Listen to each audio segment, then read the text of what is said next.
thing you should know about me right up top is that I mumble a lot. Try to talk to me after this. Good luck. I was mumbling to my sister, and she's like, you know, mumbling's a sign of schizophrenia, right? Most people just say speak up. I'm going to bring schizophrenia to this. That's not nice. And then she called me picking my nose. She's like, picking your nose can lead to Alzheimer's. You're not a doctor. Like, get out of here. Like, do you tell this to other people? She's like, I use it at work. Like, you're a 4th grade teacher. But yeah, now I'm kind of worried about schizophrenia. That's never good.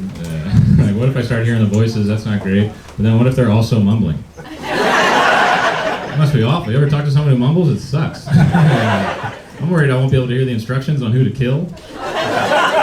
You say Jerry or Terry? Yeah, both, I guess. I think mumbling gets a bad reputation, you know. In my opinion, it's underrated. Because it gives you 2 tries at every sentence. People are like, what'd you say? I'm like, here's something better.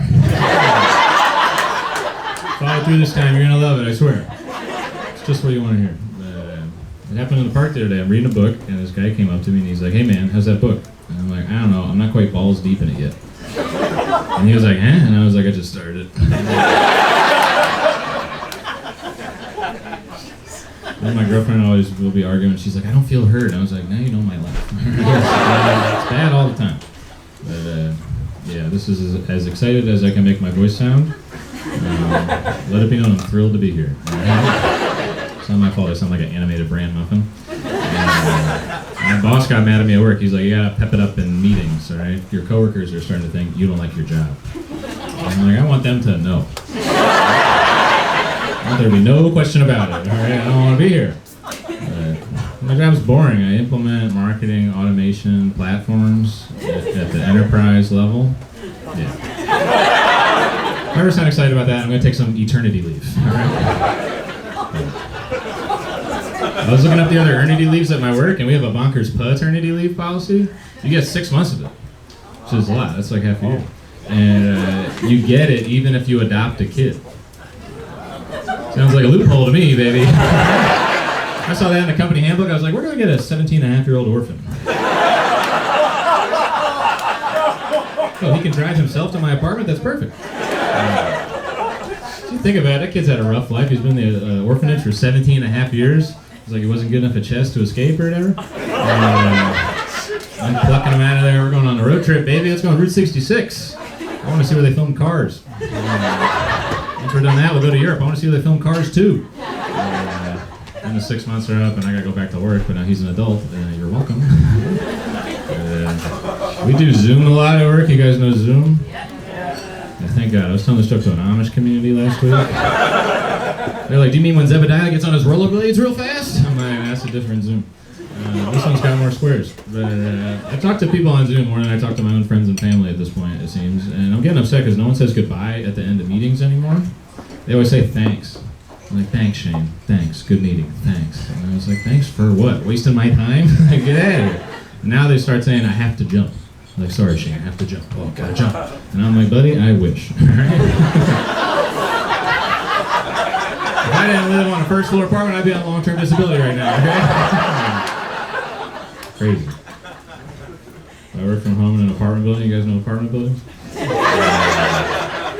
There's a sign out front. It says, units contain old world charm. And I had no idea what that meant for years, and then recently I discovered it's mice.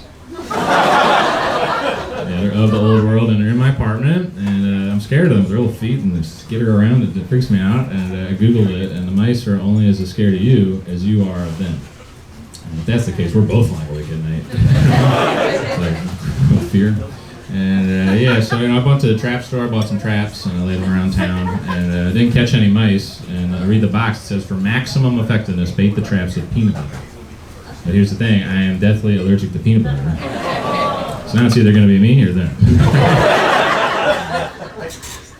I'm just worried, like, why haven't we come up with a nut-free alternative that mice like? I thought, what happened to cheese?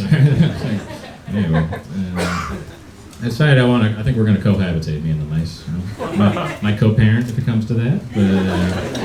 But lately I've just been trying to turn it into a ratatouille. I've just been like throwing cookbooks behind the fridge. I whisper to them, and I'm like, anyone can cook. While I'm working, I leave on Rachel Ray. It's great. I think it's working though because I came home the other day and spelled out in mouse poop on my counter, I need an immersion blender. I don't even know what that is. That's great. Let's do this. I liked the movie Ratatouille, but it wasn't the original tale of rodent redemption in Hollywood. That title goes to Stuart Little. Great movie. Yeah. I was reading the plot summary though, a bit far-fetched. Okay, you're telling me the parents went to the orphanage. They looked around the orphanage. They adopted the mouse. What those kids look like? You know? How could you leave my future son behind like that? That's not nice. Plus, I've read entire books on the danger of giving a mouse a cookie. You don't want to know what happens when you give them a family. That's crazy, you know? But I was reading on Wikipedia, you know who wrote the screenplay for Stuart Little? It's Philadelphia's own M. Night Shyamalan. Yeah, watch the movie again. Stuart was dead the whole time.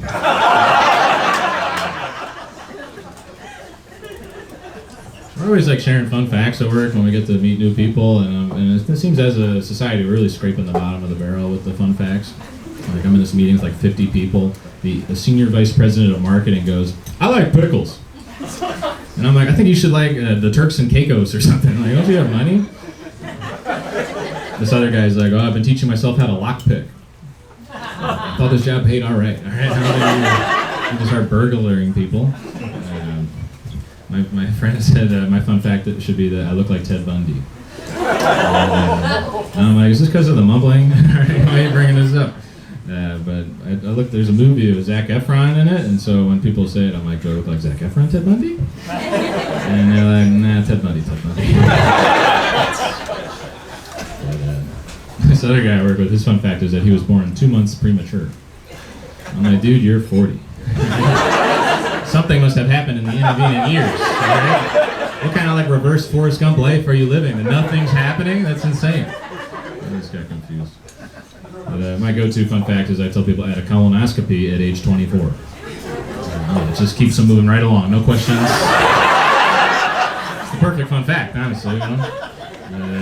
Yeah, I was 24, and it's too young to have that procedure.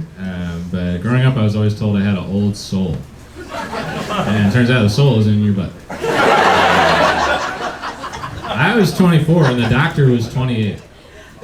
It's too close. It's far too close for that to happen. That's like going over to your best friend's house and his older brother's like, well, let me try something. Got a Xanax and a GoPro, get over here. I'm like, yeah. Sometimes I wish I didn't have to work. I'd just be like a Nepo baby. I just learned what a Nepo baby is. I was confused by the name. I thought when someone said it, I thought they said repo baby. And I'm like, damn, how bad's your credit? No, Nepo baby just means your parents are rich and then you're born. That's the whole thing. I can make that name much more clear. Just call it white baby. Alright, I won't make fun of white people anymore. I'm sorry, guys. We've had it so hard. I won't do it anymore, I promise.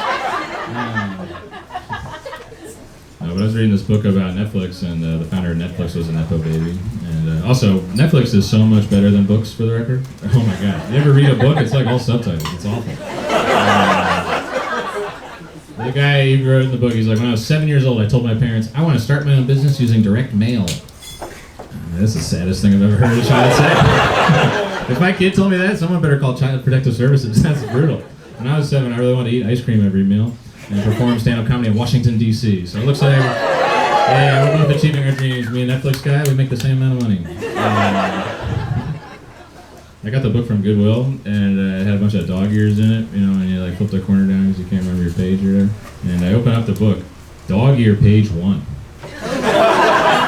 What happened? Some guy just like opened it up, he's like, absolutely not. Maybe one day though. And I got to the end of the book because I'm strong and brave, and there was a dog ear on the second to last page. What's going on with people, man? Is this some kind of like literary edging I don't know about? It's so weird. Finish the book. I love used books though because people just write stuff in them. They're like, oh, this is mine. I'll write whatever I want. Like the notes in the margin. This guy like circled this paragraph and he's like, metaphor question mark? And I'm like, simile, idiot. Go back to school, dummy. Somebody else had like circled a bunch of words like look up question mark. And I don't know about you guys, but I'm getting to the age where I don't look up words I don't know anymore. Like I'm too prideful.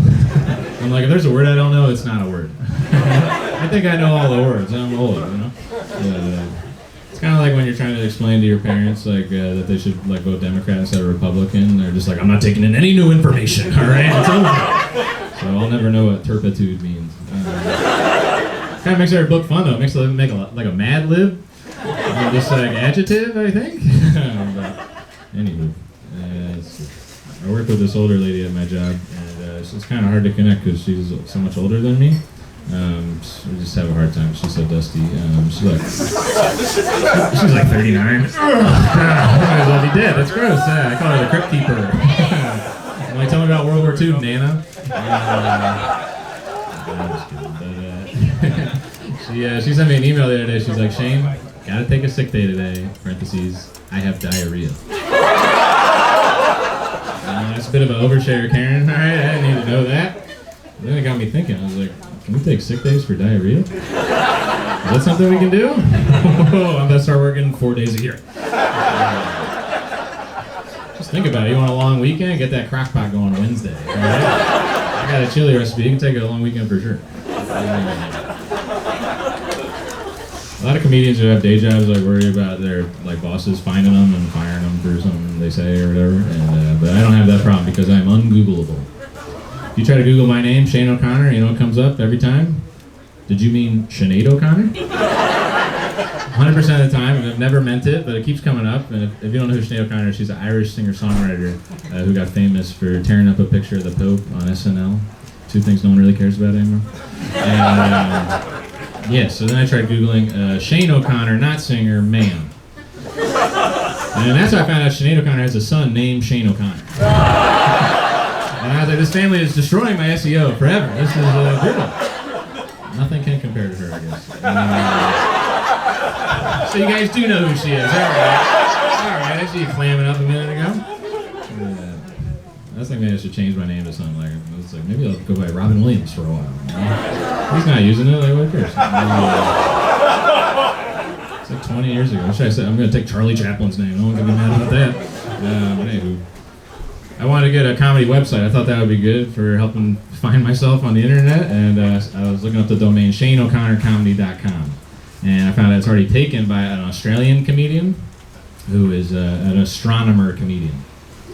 You know that combo everybody's dying for? And I look at his little clips, and he's just telling like dad jokes about the planets and stuff. I'm going to bravely attempt an Australian accent here. He was like, why does the Earth only have one moon? Because it's monogamous. I'm like, give me the domain, buddy, all right? You're unworthy, give it over. Either become a star or you look at him. Pick a lane, dude. I shouldn't poop on him too hard because I really wanted to be an astronomer as a kid. I had all the telescopes, I had the maps, I went to the planetarium all the time, and then when I was 11, I saw an astronomer get murdered on an episode of Monk. And I looked at my mom, I was like, this is the most dangerous job there is. She's like, what am I doing? I was like, get this telescope out of here, it's a death trap. But never a marketing automation specialist was murdered on the show, so safe forever. Let's see, I go to therapy. First Irish person to ever go to therapy, thank you. I haven't checked that, but I'm sure it's true. Like as a kid, I could never understand why anybody went to therapy. I was like, that's so confusing. Like I'd watch The Sopranos in high school, and I was like, look at Tony talk to Dr. Melfi, and I'm like, the Italians are such a mentally frail people. It's crazy. They're not tough like us Irish people, no. But my sister won't go, and I'm like, why don't you go? She's like, cooking is my therapy. And I'm like, I've known you for a while. I think therapy should be your therapy. And while we're at it, takeout should be your cooking. You're doing it all wrong. I talk about your cooking and my therapy. It's gotta stop. I got a mouse that could teach you what to do. The therapist told me to get a weighted blanket for my anxiety, so I got a 25-pound weighted blanket for Christmas. You guys know Christmas? Oh man, Christmas when you get older is really great, I've found, because like you get older and your parents get older and everybody's got a little more money to throw around. You just start buying each other nicer gifts. Like I've been really balling out lately because I realized in a couple years all that stuff's coming back my way. Like Christmas has become layaway when you think about it. It's awesome. It's so cool. It's the gift that keeps on giving. Like I bought my dad a PS5 this year, and he's like, "What's this contraption?" And I'm like, "Yeah, it's a toaster. Don't worry about it." But anyway, I got the 25-pound blanket, and you're supposed to lay under it, and it reduces your anxiety. But you know what doesn't reduce your anxiety? getting trapped under a blanket. It's honestly anxiety-inducing. I'm like, I'll never get out of bed again. I'm right back where I started. Yeah, he also told me like exercise is the key to overcoming anxiety and depression. So there, I just saved you all $80. I like going on walks around my neighborhood to try to like get my energy up a bit, and I like walking by this doggy daycare near my spot because there's this big bay window and the dogs just prance around and frolic, and you get to watch and really boost the mood. And but then lately they've been putting up this sign in the window that says "Don't stop and stare at the dogs." And I'm like, you don't understand how bad I need this. I don't get to see my favorite fat beagle, Rufus, anymore. You're killing me. And so now I stand across the street. It's like little binoculars. I'm like, how's he doing? He's a good boy. Yeah. Like smoking a cigarette, like some kind of sad ex. You still have something. But, yeah, I've been going to the gym a bit. I joined Planet Fitness. And I blast off my rocket there 3 times a week. And when you first start going, they pair you up with a fitness concierge, who's like a not French guy, it turns out. And he shows you the exercises and like what to do. And we're in the I'm in the lobby, and this big guy comes over, and he's like, "You Shane?" And I'm like, "Yep." And he's like, "Come this way, little buddy." I'm like, yeah. I thought I was doing better than little buddy. Show me to the protein powder, please. No, he comes over, and he's like, "What's your fitness goals?" And I told him about the blanket. Yeah, he laughed harder than any of you have tonight, I swear to God. He's really engaging his core. It's a sight to see. But he's like, "That's fine. What's your bench press?" I'm like, "Under 25 for sure." He's like, "How fast can you run? Can you run a mile? You want to run a mile really fast?" I was like, "Why would I ever?" If I'm running a mile, it's only because I'm getting chased. All right? If they chase me the whole mile, they win. Kill me, eat me, whatever, man. Fair is fair. I once broke up with a lady because she liked running too much. Well, she broke up with me, but I've been rewriting the narrative in my head. She used to like get me up at like 6 in the morning, like 5 days a week. She's like, "Come running with me. I'm going running." I was like, "What time is it?" She's like, 6 a.m. I was like, "You better run." Get out of here. And yeah, she did. She ran everywhere but into my arms, I tell you. And, no, she was always trying to tell me that if I went running long enough, I'd experience the runner's high. You know, it feels better than any drug, she said. She's like, "Just keep running, you feel so good." And I was like, "I took Dare, all right?" I'm too smart to start. Get out of here, all right? Do dope, lose hope. I don't want to see you again. I wanted that relationship to work out, though, because I like when couples are together long enough to get like a couple name. You know, like Taylor Swift, Travis Kelce, Tavis really rolls off the tongue. And my name is Shane, and her name is Jane, and I was like, together we could be Shane. Would have been sick, but she dumped me. She was like, I'm looking for something more casual, and I don't really think before I talk. And I was like, "Oh, like casual dining." Like Panera or something. She was like, "Yeah, kinda. I think it'll be more like Five Guys, but you're not gonna be one of them." I'm like, "Geez, if you're writing jokes that good, can you help me out?" My act's struggling. But I've been going on dates, and I'm on a date with a lady here at Dave & Buster's. That's a good place to take a date. You know, let them win in skee ball, they'll be yours forever. And we ordered a second plate of chicken fingers. It was going pretty well. And then we're leaving, we're standing outside, and I was like, "Can I walk you home?" And she goes, "No." And I'm like, "All right, see ya." And she starts walking away, and then she turns back, and she's like, "Wait." I'm like, "Yeah?" She's like, "My phone's dead. I don't know how to get home." And I'm like, "Well, the original offer is off the table." I was like, "You want me to call you an Uber or something?" And she was like, "Nah, could you just like look up the directions on your phone, write them down, and give them to me?" And I'm like, "You the heiress to MapQuest or something?" Like, "Okay, I brought this stupid pen." So I jotted down and I give it to her. I'm like, "Here you go, Sacagawea." Boy, did I send her in the wrong direction. Oh, okay. I sent her on a real hero's journey. Real character building stuff, that journey, but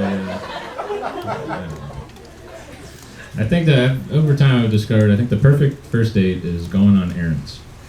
I see a lot of you disagree. I think 100% of you. But listen, if the date doesn't go good, you both leave with something you needed. Alright, it's pretty efficient use of time, I tell you. Plus, like the first date, a lot of pressure. Where are you going to go? Where are you going to go? I'm like, "Have you heard about this little spot? Trader Joe's?"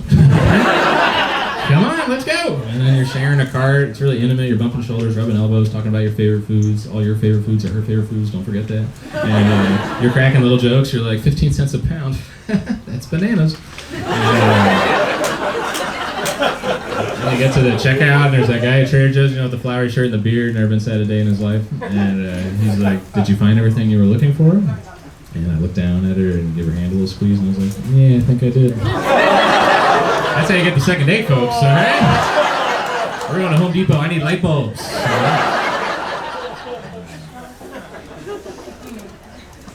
I have a lot of allergies. Allergic to peanuts and tree nuts and D's nuts and trees, grass, shellfish, cats. Cats is a tough one. Nuts might be worse. So you ever get a candy bar and look at the ingredients to check if it'll kill you or not? And it'll say may contain peanuts, may contain tree nuts. I'm like, oh, thank you. The least helpful phrase in the English language. Just holding a candy bar. I'm like, am I feeling lucky, pal? Grabbing it. I'm like, so you're saying there's a chance? This is not helpful at all. What if I'm on my deathbed and they're like, what happened? I was like, that one did contain. There's no other products can have that on the label. You can never have a condom and look at it and be like, may contain holes. I think I'll risk it. All right. Next thing you know, you're a Pee-wee soccer. But I am allergic to cats, and it's been tough because a lot of my friends have been getting cats, so I can't hang out at their apartments as long as I used to. The games of Settlers of Catan are very short now. And, but yeah, I meet a lot of people on dates who are allergic, who have cats, and it's been troublesome because my therapist told me to be more vulnerable, so I tell them all my allergies right at the start. And a lot of times they're like, oh, that's okay, I don't have a cat. And I'm like, thank God. I met this lady, and we were dancing, and we were drinking, and we were getting to know each other. This move never fails. And she invited me back to her place, and I was like, oh my gosh, that sounds so lovely, let's do it. And she's like, before we leave, I have to ask you one question. What's my name? I knew there was going to be a CAPTCHA. Some kind of security question? What's going on here? And I'm thinking, yeah, it's giving me Rumpelstiltskin right now. What's my name? Oh my God. I'm trying to think about it. I'm like, I just blurted out. So I'm like, Nancy. She's like, you nailed it. Let's go. And I was like, whoo, is this how Ken Jennings feels all the time? This is awesome. We're leaving. The bouncer high fives me, and we're waiting on the sidewalk. And as a joke, I'm like, haha, what's my name? She's like, easy, Neil.